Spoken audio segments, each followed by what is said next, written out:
The request for today's meeting by the Kiev regime, supported by its Western masters, indicates that the overdue Ukrainian president has not only not stopped fighting North Korean windmills, but also attaches special meaning to these efforts in his strategy of provoking NATO countries to raise the stakes in the conflict with Russia. We see no point in commenting on new absurd accusations based, like the previous ones, on speculation and phobias. Everything has already been said at the previous hearing on this delusional plot on October 30th. Therefore, today, we will focus on the true goals of the propaganda and smear campaign unleashed by the Kiev authorities. We have repeatedly talked about them, and all our forecasts have come true. The bankrupt Zelensky regime needs to involve NATO countries in a direct conflict with Russia on the battlefield at any cost. In any other scenario, he will face an inevitable and humiliating defeat, which loomed quite definitely after the failed Kursk adventure of the Ukrainian leader and the obvious collapse of the front in the Donbass, already noted by all military experts.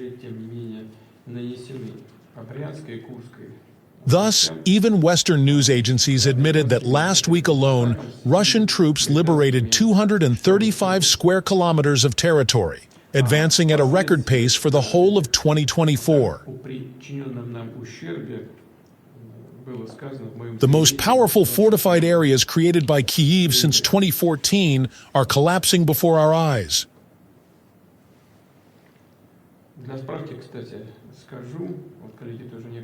There is outright panic in the camp of the Ukrainian military.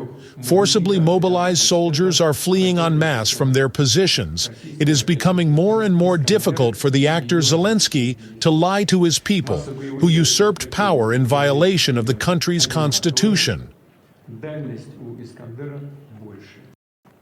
Citizens of Ukraine either flee from his rule abroad, who have such an opportunity, or sit at home so as not to run into military patrols that throw all men to the slaughterhouse, regardless of age and disease. Another catastrophic trend for the Kiev authorities is the mass return to the former Ukrainian territories under Russian control of those who lived there before 2022. But decided at one time, succumbing to propaganda, to evacuate to the west of the country. The other day, the Ukrainian authorities themselves let slip that the number of such returnees is at least 150,000 people, of which 50,000 returned to Mariupol, which is now being rebuilt. In general, the population of this city has almost returned to the indicators of the beginning of 2022. This is shocking information for Zelensky and his clique, but even more shocking are the reasons why people are moving to Russia.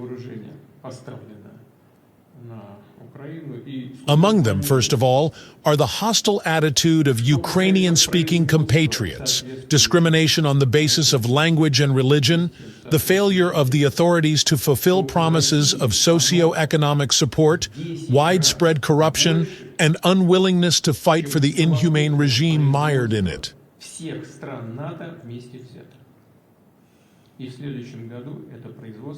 In other words, Ukrainians are encouraged to leave by all the charms of Ukrainian-style democracy, which is so extolled by the sponsors of the Kiev regime in their propaganda speeches. What kind of government can withstand such humiliation? And then there was the prospect of interaction with the new American administration, the likelihood of which Zelensky tried to ignore in every possible way, sometimes going beyond the bounds of diplomatic decency. And even if we leave aside the forecasts that Donald Trump will reduce aid to Ukraine, which will essentially be a death sentence for the armed forces of Ukraine, it is becoming increasingly obvious that he and his team will conduct an audit of the aid already provided to Kyiv. And this prospect for the main corrupt official in Kiev and his accomplices is the most terrible of possible scenarios. After all, they have stolen so much over these almost 3 years that even many Western experts have their hair standing on end. For example, last week the British press published articles about the unimaginable theft of Ukrainian officials directly tied to the office of the Ukrainian president, who are allegedly engaged in the restoration of Ukrainian energy infrastructure. They cite anonymous testimonies of a number of such mega-corrupt officials who hope that Russian strikes on these facilities will continue and the war will write off everything.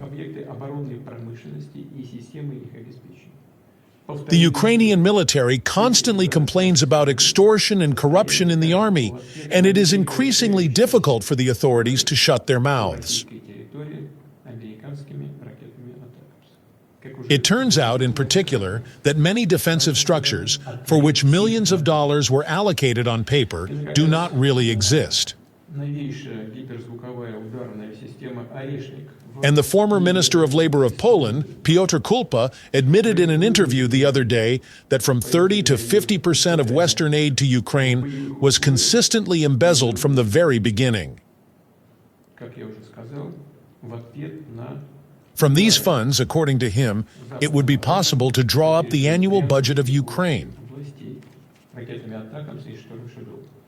Obviously, this is only the tip of the iceberg. Can you imagine the scale of theft, sanctioned and protected at the very top we are talking about? It is not surprising that the Ukrainian authorities spare no effort to disrupt any audit of the allocated funds. The only way to do this is to provoke an unprecedented escalation, against the background of which all these moments will seem trifles. The outgoing American administration is also actively playing along with it in this, which, for the remaining time, it seems, is trying to spoil both Russia and the new team in the White House as much as possible. There is nothing surprising in this. International corruption can only be played by the two of them, so the officials of the Biden team probably have no less reason to be afraid of financial verification than their accomplices in Kyiv. Therefore, all these horror stories about the North Korean military were used, as earlier about Iranian missiles. I even wonder what Kyiv and its Western henchmen will invent next time. Probably, only Martians or green men remained. There is no need to prove anything. It is enough just to bring charges.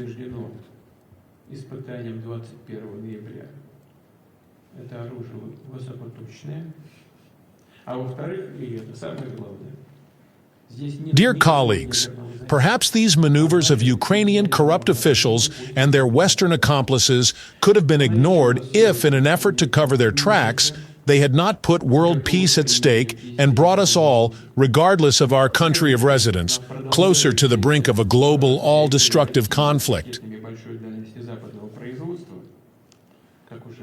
This is exactly what happened after the Biden administration, followed by some of its European satellites, allowed the armed forces of Ukraine to strike with long-range Ukrainian missiles deep into Russian territory. And Zelensky, of course, did not delay this. We have already witnessed 2 series of such strikes. The first was against Russian airfields, including military ones, during which, according to media reports, American military satellites were used to guide missiles. And the second was carried out last week in Donetsk, when a military academy was hit, killing 13 civilians, including 3 children. The Western press tried to pass off the strike as an attack on a military target, but everyone understands that this is outright hypocrisy. In addition, on November 21st, the armed forces of Ukraine deliberately attacked a civilian ship, striking it with an anti-ship missile. These crimes are not isolated incidents. They are part of a targeted escalation strategy, demonstrating that the regime in Kiev is ready to cross any line for its survival.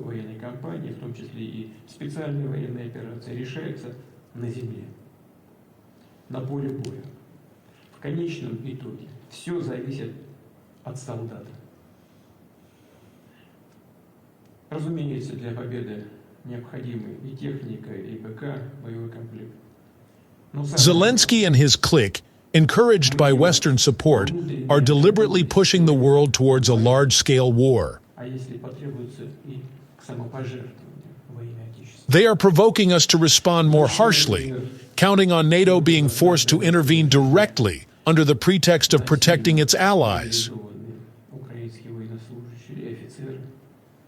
The responsibility for the consequences of such reckless actions will lie entirely on the instigators of this policy, primarily the Biden administration and its loyal partners in Europe. Let us be clear. Russia will continue to defend its sovereignty, its citizens, and its interests by all available means. At the same time, we continue to urge the international community to assess the risks of supporting the Kiev regime and to demand that it abandon its destructive course.